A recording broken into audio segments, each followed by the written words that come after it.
Aku mau nanya buat Krisman dan Bang Hamzah. Buat Krisman, aku baru dengar ini tentang Transfree. Aku sebenarnya udah sering juga pakai fintech lain buat transfer ke rupiah. Karena ada Instarem, ada TransferWise, WorldRemit, MoneyGram. Aku paling suka itu pakai TransferWise. Terus yang aku mau nanyain, itu edit advantage-nya transfer free-nya ini dibandingkan yang lain apa? Itu yang pertama. Kemudian nilai tukarnya gimana? Itu apakah ngikutin rate-nya di Google atau gimana? Terus fee-nya berapa? Terus yang ketiga, udah ada license belum dari OJK? Terus yang keempat, angel investornya siapa? Kalau ada. Sebelum Chris menjawab, aku nanya ke Bang Hamzah dulu supaya langsung jawab aja semuanya. Ke Bang Hamzah, Bang Hamzah. Itu kan aku lihat Bang, website yang It's Buah itu harganya lumayan ya Bang ya. Kalau buat di Indonesia untuk buah sih menurut aku lumayan Bang ya.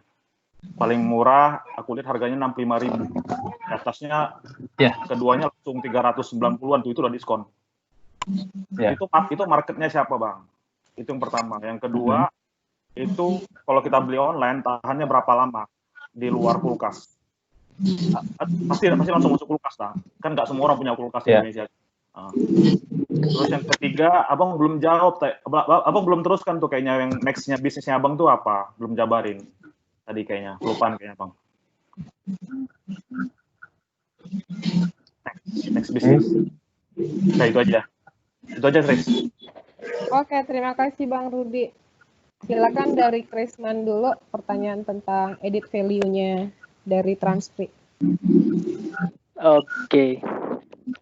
Makasih Bang Rudi buat pertanyaannya. Ini kan cukup banyak ya. Jadi nanti kalau misalnya mau detail kita bisa japri-japrian aja. Aku kasih tahu generalnya sekarang. TransferWise, Instarem, OrbitRemit, WorldRemit itu kan memang nama-nama MTO ataupun money transfer operator. Dan saat ini memang dari mereka itu belum ada yang melakukan transfer outbound, yaitu transfer kirim uang dari Indonesia ke luar negeri. Kalau inbound memang mereka itu salah satu opsi yang ada. Nah, value added transfer selain memang dia gratis, kita ini fokusnya saat ini untuk outbound. Jadi untuk orang-orang yang mau kirim uang dari Indonesia ke Singapura atau dari Indonesia ke London ataupun misalnya ke Belanda, ke Eropa. Untuk kursnya, kita memang kursnya itu mengikuti kurs dari XI. Kurs XI yang connected langsung dengan API. Jadi memang ini kursnya dynamic. Dynamic hanya memang untuk marginnya itu kita set tergantung dari kondisi pasar. Kalau misalnya demand-nya lagi naik, kita akan sesuaikan juga dengan marginnya, ataupun kalau demand lagi turun. Jadi memang semuanya di sistem backend kita sudah integrasi API untuk mata uang, untuk kurs, dan juga untuk margin. Jadi biar kita nggak lost money juga kalau misalnya hari ini tiba-tiba kursnya drop. Kemudian semuanya orang tukar inbound gitu. Jadi ada hal-hal mitigasi yang kita buat secara teknis di backend untuk mencegah hal itu. Dan yang terakhir, angel investor siapa? Kalau sekarang sih kita belum ada Bang angel investor. Mungkin kalau Bang Rudi punya kenalan, bisa banget untuk dibantu memperkenalkan. Sekarang ini kita masih Rudi angel juga itu. Dana hibah dari kementerian. Oh iya, dan misalnya nanti Bang Rudi kalau misalnya bisa pakai TransferWise, sekarang bisa pakai KrismanWise. Kan sama-sama juga toh. Mirip-mirip aja. Iya, aku pakainya TransferWise. Ini Wise-nya asli. Iya, kirimnya SGD ke EDA. Memang TransferWise belum ada yang aku nggak pernah ada lihat. Aku udah pernah coba dari IDR ke SGD. Itu memang aku pernah coba atau memang aku yang salah karena pakainya dari Singapura atau gimana, memang nggak ada mereka. Yang Instarem juga kayak gitu, Remit yang lain juga kayak gitu. Memang ya aku baru nyadar itu. Cuman bisa dari SGD ke IDR. Terus kalau misalnya dari IDR ke SGD misalnya atau ke Euro atau gimana, Itu limitnya berapa per hari? Itu kan pasti ada regulator kan? Itu nggak Iya sembarang. benar Bang. Yes. Jadi untuk limitnya bukan harian tapi bulanan. Untuk di atas 10.000 US dollar itu kita akan meminta underlying, dokumen tambahan, dan per bulan maksimal 25.000 US dollar. Jadi memang kita mengacu pada peraturan dari pemerintah untuk uang yang keluar dari Indonesia. Itu nggak pack to country yang mau di itu ya, yang negara yang mau dikirim ya. Pasti ada aturan, bukan uang yang masuk ke negara yang dituju. Nggak ada ya kayak gitu. Iya. Jadi kalau untuk uang masuk ke negara tersebut, aku kurang tahu pasti Bang. Memang dari regulasi yang ada di Indonesia itu dibatasi untuk uang yang keluar per orang. Jadi memang kita pun memberi informasi kepada customer kalau mereka mau kirim uang maksimal 25.000 US dollar per bulan. Namun tetap mereka pun harus memastikan di penerima, misalnya di Singapura ataupun misalnya di Vietnam, berapa limit yang bisa mereka terima tanpa underlying. Oke. Terus satu lagi, yang OJK atau enggak? Yang udah license OJK atau belum? Oh yes, untuk sekarang sebenarnya kita udah tahap akhir untuk ke BI karena kita kan pengiriman uang, jadi tidak berurusan secara langsung dengan OJK saat ini. Masih ke Bank Indonesia untuk bidang transfer dana. Jadi saat ini kita sedang menunggu result dari BI untuk final license-nya nanti. Oke, untuk teknis tentang transfer free versus yang lain nanti bisa japri juga kali ya. Dan Bang Rudi bisa langsung coba nih Bang ke transfer free, ngerasain langsung layanannya kayak gimana. Kita lanjut ke pertanyaan Bang Rudi yang tadi ke Bang Hamzah. Next-nya usaha berikutnya gimana Bang?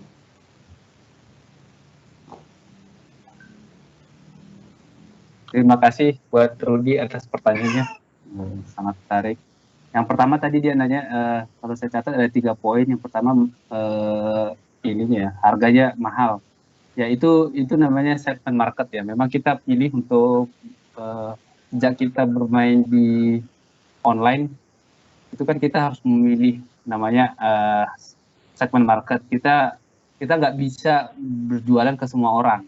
Kalau itu nanti terlalu besar effortnya. Jadi untuk di awal itu kita harus memilih, ibaratnya fokusnya itu kemana gitu. Akhirnya kemarin kita memilih di segmen premium gitu. Jadi dari tahun 2017 itu tugas saya hanya naikin harga gitu. Naik terus harganya. Dari 65.000 itu dulu masih 38.000 waktu awal-awal kita main online. Nah itu sebenarnya itu hubungannya ke segmen market. Dan untuk di market yang kita sasar sekarang memang itu harganya ya seperti itu standar. Kalau kalian mungkin tahu, sering ngelihat di mall-mall namanya Rejuve ya. Rejuve itu mereka itu per botol itu sekitar segitu juga, 55 sampai 85.000 per botol. Ada juga yang bermain di 135.000 per botol. Nah itu memang orang-orang di segmen seperti itu ya memang harganya seperti itu. Memang dari sisi kualitas juga kan, saya bilang tadi satu botol itu kan hampir 1 kilo itu buah dan sayurnya.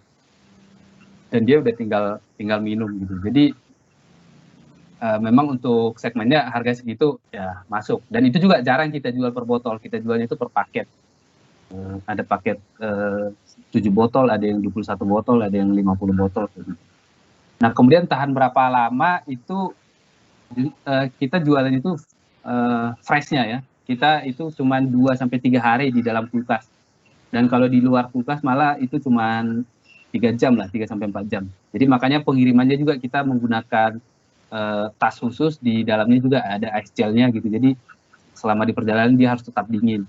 Nah rata-rata customer kita memang dia udah punya kulkas. Bahkan di kantor juga biasanya kalau orang kantoran dia udah punya posisi, udah punya ruangan, ya biasanya punya kulkas juga gitu. Dan itu selalu kita pastikan kalau kita ngirim harus langsung dimasukin ke kulkas, kalau enggak nanti rusak gitu. Jadi memang untuk marketnya itu masalah kulkas sih udah nggak masalah ya. Kemudian nextnya itu sebenarnya ini hanya untuk apa ya, coba saya share lagi. Ini kayak mungkin buat teman-teman di sini yang melihat bisa bantu mendoakan juga biar ini bisa terwujud. Kurang lebih ini sih kayak goals untuk dalam 5 tahun ke depan itu kita ingin jadi pemain cold press juice nomor 1 di Indonesia. Kurang lebih harus menjual minimal 2 juta botol cold press juice per tahun dengan 10.000 elite member dan beroperasi di 7 kota besar di Indonesia. Nah, ini 7 kota ini juga udah kita pilih di mana aja itu sesuai dengan market kita. Gitu. Dan elite member ini kan ada customer biasa, ada elite member. Elite member itu yang sudah bertransaksi lebih dari 2 kali ke atas kita tawarkan jadi elite member. Gitu. Karena kalau elite member ada privilege khusus, harganya juga lebih murah, tapi ini biasanya orang-orang yang rutin ya untuk konsumsi bisnisnya. Pertama, pengen tahu sebenarnya siapa sih yang jadi mentor kalian gitu. Kalau ada satu, mungkin ada beberapa banyak kan, kayak tadi Bang Hamzah kasih quote-quote gitu. Tapi satu orang yang paling influence kali ya, cara berpikir gitu. Terus yang kedua, beberapa saran yang dikasih itu kayaknya ada survival bias, artinya belum tentu applicable dengan kondisi sekarang atau orang-orang tertentu gitu. Tapi kira-kira apa menurut kalian faktor yang unik gitu, yang ngebantu kalian bisa start waktu itu, jump start the business gitu ya. Apalagi kayak Bang Hamzah kan sebenarnya ceritanya lumayan itu tuh, mulai dari kuliah terus sudah nyoba banyak gitu. Kalau kayak Krisman beda lagi gitu. Tapi kayaknya kalau Krisman sendiri itu ada timingnya juga tentang fintech dan teknologi yang udah makin gampang dipakai gitu kali ya. Jadi apa faktor unik buat kalian berempat gitu yang jadi penentu sampai sekarang sebenarnya? Gitu sih sebenarnya. Oke, terima kasih Adi buat pertanyaannya. Berat ya, Bu. Sebelumnya saya dapat notifikasi kalau ada salah satu narasumber yang harus off duluan. Jadi pertanyaan ini akan dibantu jawab duluan sama Rodian. Rodian, silakan.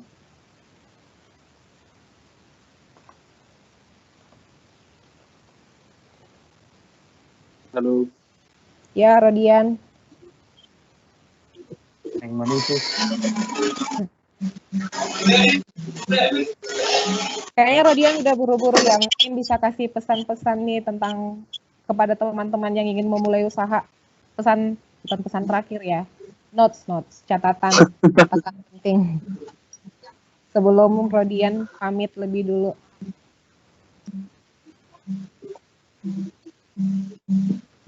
Cek, Rodian, bisa nggak? Mana ini juga? Cek.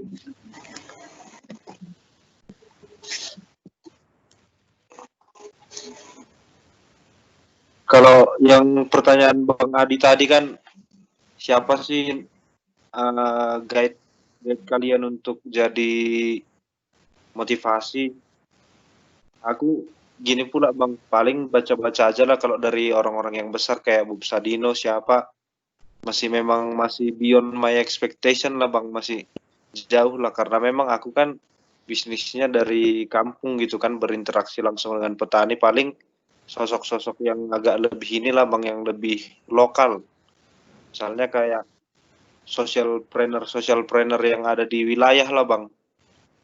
Kayak misalnya kalau di Medan sendiri untuk di kopi kayaknya kan Oten, misalnya kayak gitu kan, ngejar mereka untuk bisa ngikutin bisnis, ngekor bisnis orang itu aja. Kalau untuk misalnya di social planner-nya kayak misalnya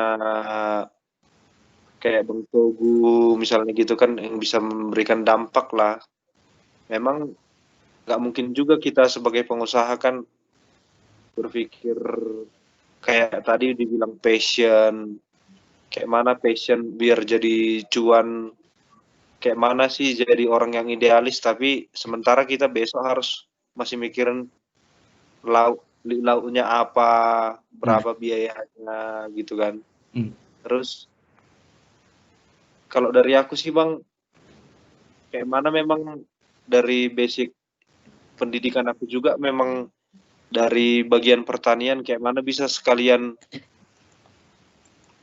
gandeng petani, ini loh pupuk untuk pupuk, misalnya pupuk, gimana kalau pakai pupuk yang ini, gimana kalau pakai komposnya sekian, cocoknya pakai insektisida apa, paling memang disitulah Bang Makanya dari Tutu aku pindah ke atas, lebih pengen bergerak ke hulu lagi supaya memang, karena memang gimana panggilan kali ya Bang, memang udah dari panggilan sendiri memang nggak nyaman dengan kondisi yang di kota, hiruk pikuknya kota, tapi lebih tertarik dengan berbincang-bincang dengan petani, sharing mengenai ilmu pertanian. Kalau aku sih lebih pengennya ke situ nanti Bang, ujung-ujungnya bikin kelompok tani, gimana cara mereka supaya dapat bantuan dari pemerintah, jalurnya, bikin proposal mereka, gandeng-gandeng. Kalau aku lebih ke situlah panggilannya akhir-akhir ini jadinya Bang. Jadi terus baru membangun kampung mungkin ya Bang. Gimana Kopi Simalungun, Danau Toba apa gitulah Bang. Lebih ke situlah kalau aku pengennya. Makanya mungkin 5 tahun ke depan aku bakalan, atau dua tahun ke depan lah paling cepat, untuk bergabung dengan digital marketing. Dengan ini memang fokus aku benahin hulu sekarang Bang. Kebalik pula, hilirnya dulu terbangun baru naik ke hulu. Orang kan hulunya dulu terbentuk baru turun ke hilir. Ini kebalik justru. Terus memang pas yang abang bilang itu ada survival apa tadi istilahnya Bang, bias ya, survival bias. Iya, memang gitulah Bang. Memang secara dari kami pun memang belajar ke orang-orang tertentu yang memang mendalami bisnis di kaminya. Kalau kami pengen belajar, memang ada guru yang idealis, ada guru untuk belajar idealis di kopinya. Aku punya guru untuk idealis di kopi. Untuk cita rasa, ini, itu semuanya ada. Tapi untuk guru mengenai realistis dalam berbisnis ada juga di bidang kopi. Nah, mungkin, dan kalau untuk ke digital marketingnya ada juga orang yang aku guruin memang untuk nyari ilmunya itu doang. Kalau saran dari aku ya Bang, sebelum aku pamit juga, ya memang harus Abang dari 4 topik yang kita bahas sekarang kan, Abang harus ini juga. Kalau dari aku sebelum Abang mulai berbisnis, harus punya guru juga. Guru untuk bisnis apa yang Abang jalanin, untuk yang realistis memang murni cuan, atau ke social planner-nya kah, atau ke startup-nya kah, memang itu Bang, memang harus terfokus untuk mencari ilmunya ke situ aja. Kalau kayak aku memang teknik uji cita rasa, teknik sortasi, teknik grading, mungkin kayak gitulah Bang. Untuk supaya nggak bias juga nanti ilmu yang Abang dapatkan memang harus terfokus ke salah satu topik itu aja. Nah, Oke, terima kasih Rodian. Bisa dikasih ini juga mungkin kalau memang sudah mau pamit, say hi, say something, say goodbye. Jadi makasih buat kesempatannya juga untuk sharing pengalaman pribadi aku di usaha aku, buat abang kakak semua, panitia juga yang udah capek mempersiapkan. Harapan dari aku kita bisa tetap keep contact, bisa saling membangun juga semakin erat. Kalau memang tertarik di bagian kopi dan ada peluang untuk kopi, silahkan hubungi aku.